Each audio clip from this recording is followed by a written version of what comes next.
Bonjour à tous, bienvenue sur Accélération Maximale. Ici Stéphane. Dans cette vidéo, on voit ensemble un moyen simple, rapide, efficace, facile à mettre en place, qui vous permettra de courir plus vite, mais aussi d'être plus explosif, de sauter plus haut, d'être plus endurant, voire même de gagner en souplesse. Le grand intérêt, c'est que contrairement à des qualités athlétiques telles que la force ou la puissance, vous pouvez, sur ce facteur-là, vous mettre en quelques semaines seulement au même niveau que de grands champions tels que Cristiano Ronaldo, Kylian Mbappé, Rafael Nadal, LeBron James, Usain Bolt, etc. Pour aller encore plus loin, et vraiment plus loin, et là je m'adresse aux fans de super-héros comme moi, vous pouvez même sur ce facteur-là rivaliser avec des Thor, des Captain America, des Wolverine, des Sangoku, des Flash, des Superman, des tout ce que vous voulez. Mais bon, rassurez-vous quand même, cette chose très simple à mettre en place, c'est pas de la fiction, c'est bien réel. Et si vous voulez savoir quel est ce fameux moyen de courir plus vite, ça se passe dans la suite de la vidéo. C'est parti!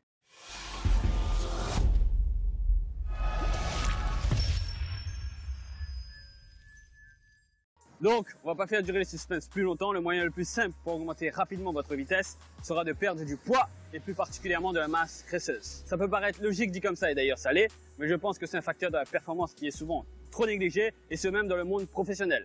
On peut par exemple prendre l'exemple d'Eden Hazard pour illustrer ça. Il est arrivé au Real Madrid cet été avec 7 kg en trop. Il a certes perdu du poids, mais pour ma part, il est encore en léger surpoids. Ce qui explique en partie ses performances en deçà de son talent et de ses qualités athlétiques. Ça a toujours été un joueur explosif et pour l'instant, il n'explose pas parce qu'il est hors de forme. Mais donc, comment le surpoids peut-il influencer votre vitesse? Pour répondre à cette question, simplifions l'action de sprinter.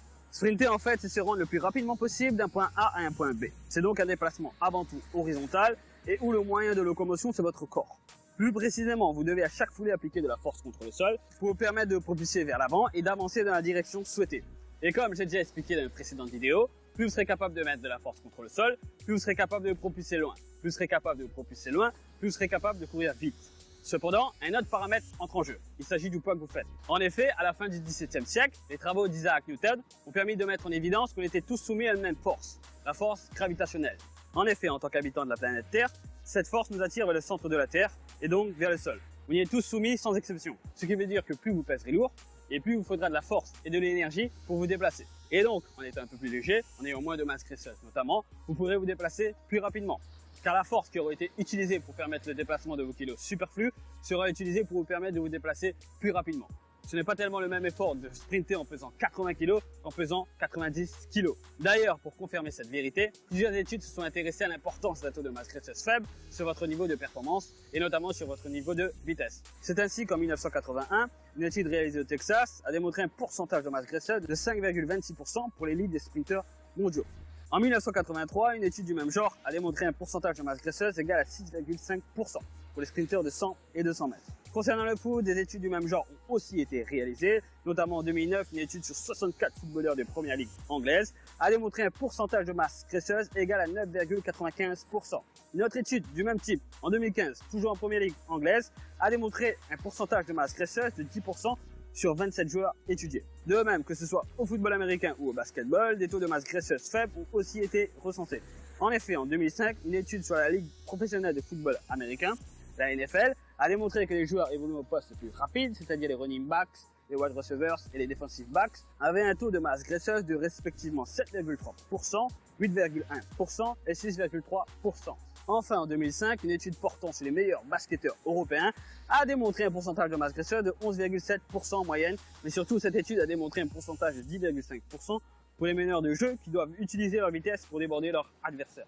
C'est pas Tony Parker qui dira le contraire. En effet, Tony Parker est considéré comme l'un des joueurs les plus rapides que la NBA ait jamais connu.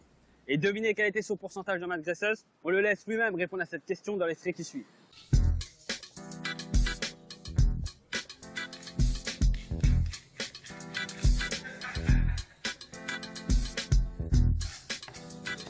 En 2010, je m'étais blessé à ma cheville, j'avais fait une grosse entorse. Et après, je m'étais cassé la main. Et donc, j'avais loupé 25 matchs et mon taux de graisse, il était monté. Et à San Antonio, pour les meneurs, il faut qu'on reste en dessous de 8%. Et j'étais monté à 10%. Et donc, je me suis dit, bon, bah, je vais prendre un chef pour être sûr que je mange bien. Parce que comme je commence à vieillir, il faut que je fasse attention. En prenant Cliffy, c'est vrai que ça m'a beaucoup aidé. Et maintenant, je suis à 6%. Donc, je fais vachement attention. Donc, comme vous l'avez vu, Tony Parker avait un taux de masse graisseuse assez faible, 6%. Et de toute façon, son équipe, les San Antonio Spurs, avait instauré une limite à ne pas dépasser de 8%.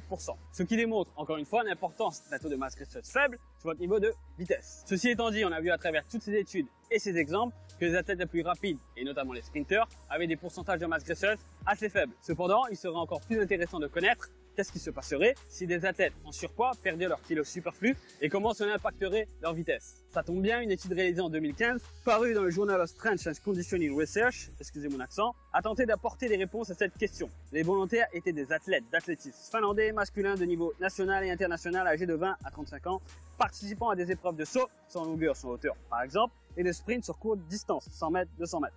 Les athlètes ont été divisés en deux groupes, un premier groupe soumis à un faible déficit calorique sur 4 semaines et un deuxième groupe soumis à un plus grand déficit calorique sur 4 semaines également.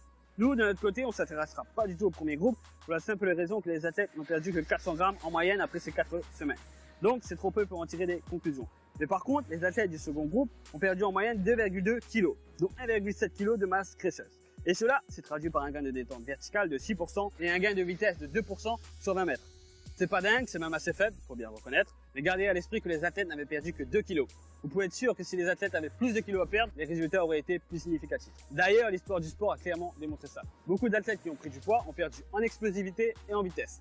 Je vous ai donné l'exemple d'Eden Hazard en début de vidéo, mais on peut aussi inclure dans cette catégorie Mandanda, Ronaldinho, Gonzalo Higuaín, Shaquille O'Neal, Luis Suarez et bien d'autres encore.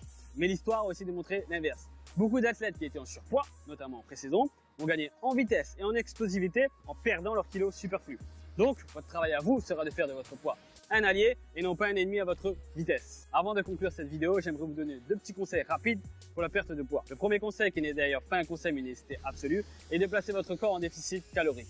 Autrement dit, vous devez dépenser plus d'énergie que vous en absorbez. Si vous ne faites pas ça, vous ne perdrez jamais de poids. C'est clair et net. Pour ce faire, il y a 3 options qui s'offrent à vous. Soit vous diminuez votre apport calorique, c'est-à-dire vous mangez un peu moins. Soit vous augmentez votre niveau d'activité physique, c'est-à-dire que vous augmentez votre dépense énergétique. Ou bien vous pouvez faire aussi un mix des deux. Le deuxième conseil est d'être patient et de ne pas maigrir trop vite. Si vous perdez trop de poids trop rapidement, vous perdrez inévitablement du muscle. Ce qu'il faut éviter. Ne visez pas plus qu'une perte de 500 grammes par semaine et ça sera déjà très bien. Voilà, on arrive à la fin de la vidéo. Si elle vous a plu, likez-la, partagez-la.